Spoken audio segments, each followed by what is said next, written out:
लाया, क्या बात है, क्यों इतने दुखी हो?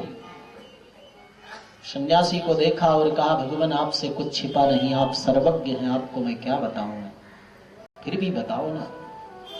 अपनी जितनी कथा व्यथा थी सब आत्मदेव ने बताया। सन्यासी ने उपदेश दिया, समझाने का प्रयत्न किया।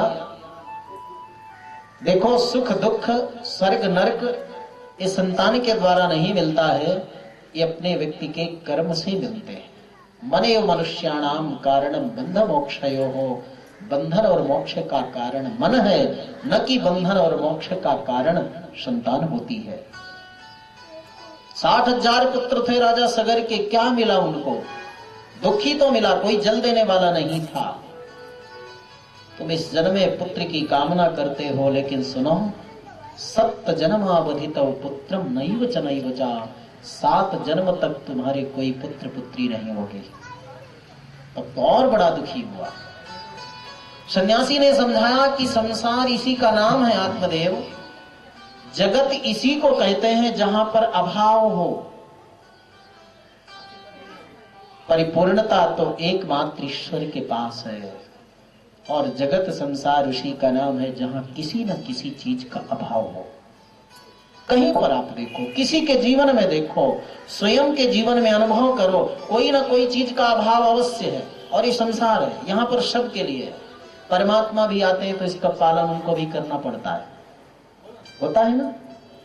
जानकी जी के बिना दुखी रहते हैं, स्वयं राम जी के पिताजी महाराज दशरथ, जिनके बेटा साक्षात ब्रह्म, और मरते समय 4 बेटों में एक भी पास में नहीं, और जिनके शव को अंतिम संस्कार के लिए 14 दिन तक रखा जाता है।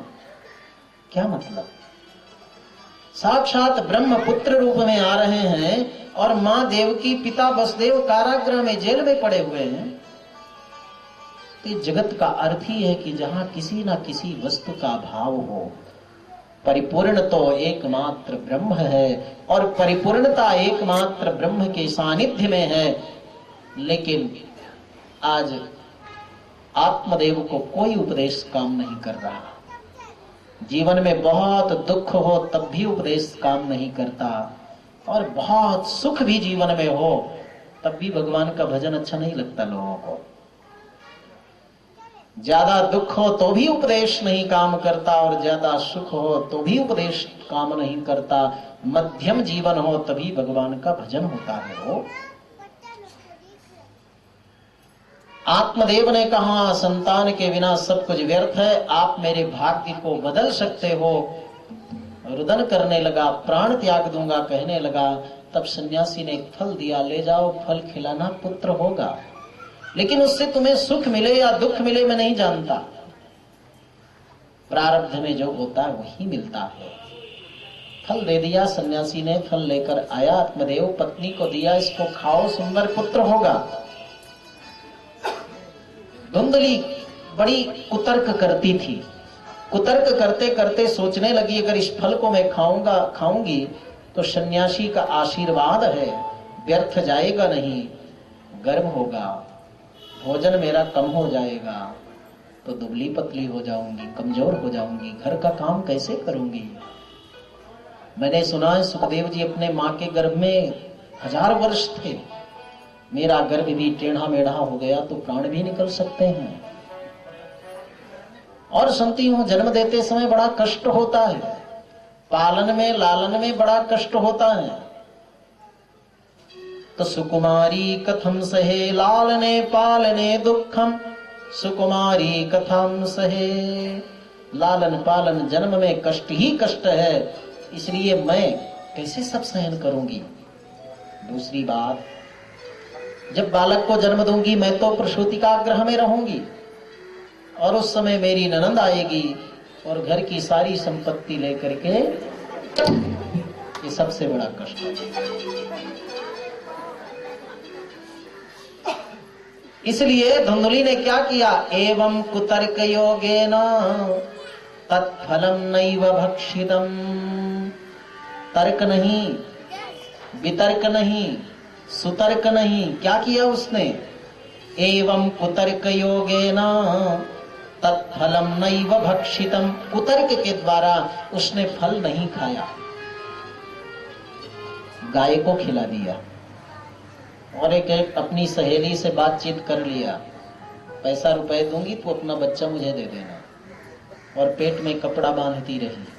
आत्मदेव जी प्रसन्न है, मेरे बेटा होने वाला है।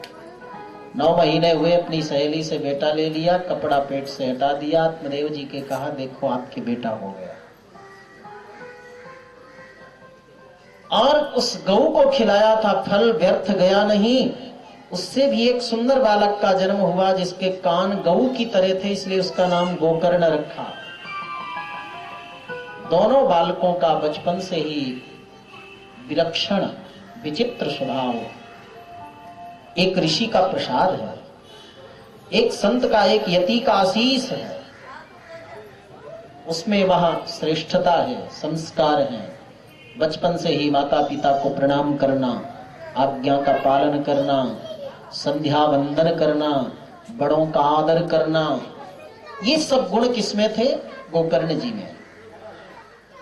और धुंधकारी कैसा था? सुबह उठता, माता पिता को प्रणाम नहीं करता, अपशब्द कहता, स्नान नहीं करता, बाएं हाथ से भोजन करता, बड़े बूढ़ों को जाते हुए देखकर ढकेल देता, लोगों के झोपड़ी में आग लगा देता, बच्चों को पकड़ करके कुएं में फेंक देता।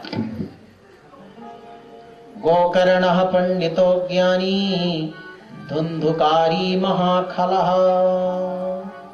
गोकर्ण पंडित ज्ञानी और धुंधकारी बहुत दुष्ट निकला। चौरा चोरी करता, सर्वजन द्वेषी, सबसे द्वेष करता, हिंसक, हिंसा धारण करता,